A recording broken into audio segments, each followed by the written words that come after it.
I'm brought to Yahawah, Brakatha, Yahawashi, brought to Yahawah, Brakatha, Yahawashi, Bahasham, Rakakwadash, double honors to the apostles, the elders. Salutations to you, sincere brothers, teaching in truth and sincerity. Lesson will be entitled Yahawah and Yahawashi's thoughts regarding multiple wives. Exodus 21:10. If he take him another wife, her food, her raiment, and her duty of marriage, shall he not diminish? For example, if a man is married to A, and now he's marrying B, in regards to A's food, her raiment, and him popping A, he cannot neglect. Okay, another example, if a man is married to A and B, and now he's marrying C, in regards to A and B's food, their raiment, and him popping both of them, this man cannot neglect, although C is new, and this is the law. And when it comes to the law, we can use Matthew 5:17 to support what Yahawashi thinks, okay? Think not that I am come to destroy the law or the prophets. I am not come to destroy, but to fulfill. Verse 18, for verily I say unto you, till heaven and earth pass, one jot or one tittle shall in no wise pass from the law, till all be fulfilled. And we can equate Exodus 21:10 because it's the law. Okay? A man can have multiple women, multiple wives. Okay? Point blank period. As long as those wives are single in today's time. For example, in the case of a prophet can have multiple women as long as these women are not his distraction. It's a problem when that prophet no longer makes videos, no longer fellowships, missing camp, not reading anymore, not praying as much, not fasting at all. Now it's a problem because these women are a distraction. Okay? But in regards to Exodus 21:10, Yahawashi is with it. Hence, Matthew 5:17 and verse 18. And remember, Hebrews 13:8. Yahawashi Mashiach, the same yesterday and today and forever. Okay? In regards to Exodus 21:10, Yahawashi's perspective has not changed. Point blank period. In the case of the Most High's thoughts or Yahawah's thoughts in regards to multiple women, we will start at 2 Samuel, the 3rd chapter.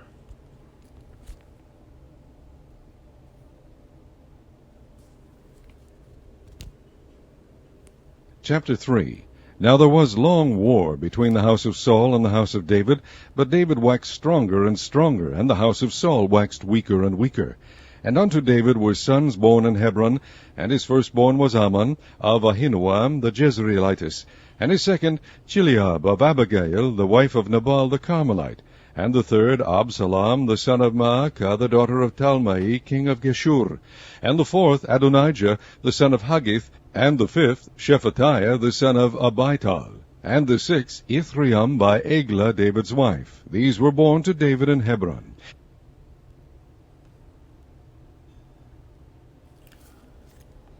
David had 6 wives. Okay? Again, he had 6 wives. And Acts 13 and verse 22. You know what?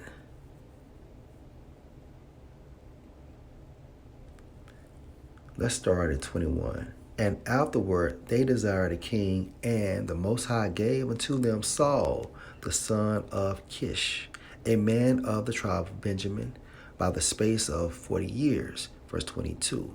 And when he had removed him, the Most High removed Saul, Yahawah removed Saul from being king over the nation of Israel.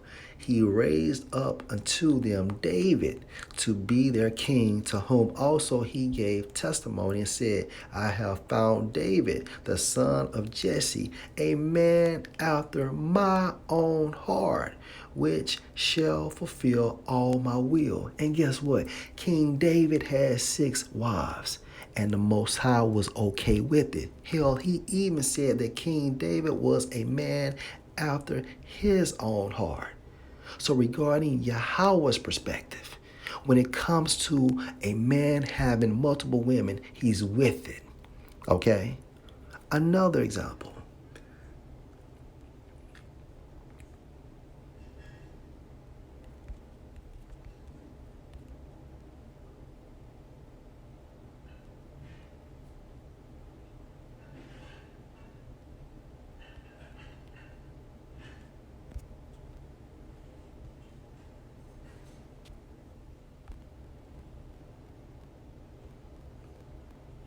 Chapter 12.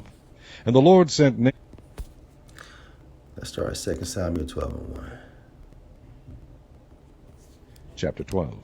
And the Lord sent Nathan unto David, and he came unto him, and said unto him, There were 2 men in one city, the one rich, and the other poor. The rich man had exceeding many flocks and herds, but the poor man had nothing, save one little ewe lamb, which he had bought and nourished up, and it grew up together with him and with his children. It did eat of his own meat, and drank of his own cup, and lay in his bosom, and was unto him as a daughter. And there came a traveller unto the rich man, and he spared to take of his own flock and of his own herd, to dress for the wayfaring man that was come unto him, but took the poor man's lamb, and dressed it for the man that was come to him.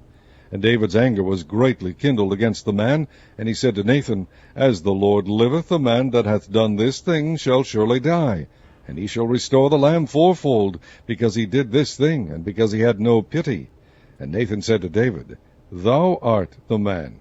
Thus saith the Lord God of Israel, I anointed thee king over Israel, and I delivered thee out of the hand of Saul, and I gave thee thy master's house, and thy master's wives into thy bosom, and gave thee the house of Israel and of Judah. And if that had been too little, I would moreover have given unto thee such and such things. And the point was, in verse 8, 2 Samuel 12 and 8, and I gave you your master's houses, Slakia, and I gave you your master's house, and your master's wives, and your bosom.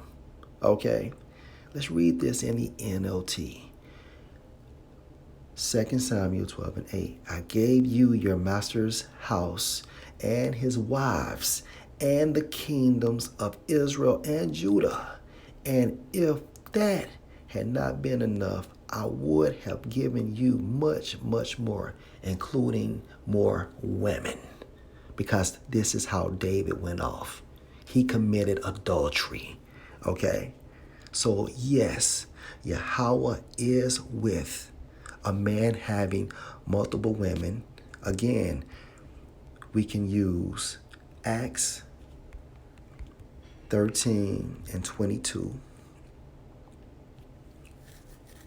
And when he had removed him, he raised up unto them David to be their king, to whom also he gave testimony, and said, I have found David the son of Jesse, a man after my own heart, which shall fulfill all my will.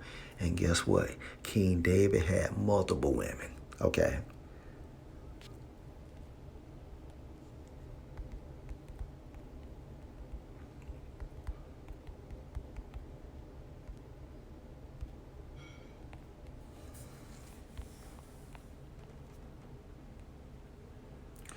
Malachi 3 and 6. For I am Yahawah, I change not. Therefore, you sons of Jacob are not consumed. So when it comes to Exodus 21 and 10, Yahawah's perspective has not changed. Last precept.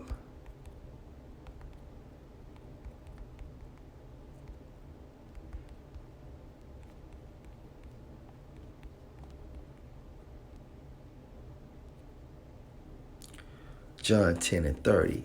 I am Slakia, and this is Yahawashi speaking. John 10 and 30. I and my Father are one.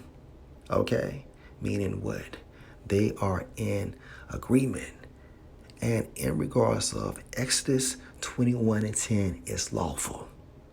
Lord, will you edify? Shalom.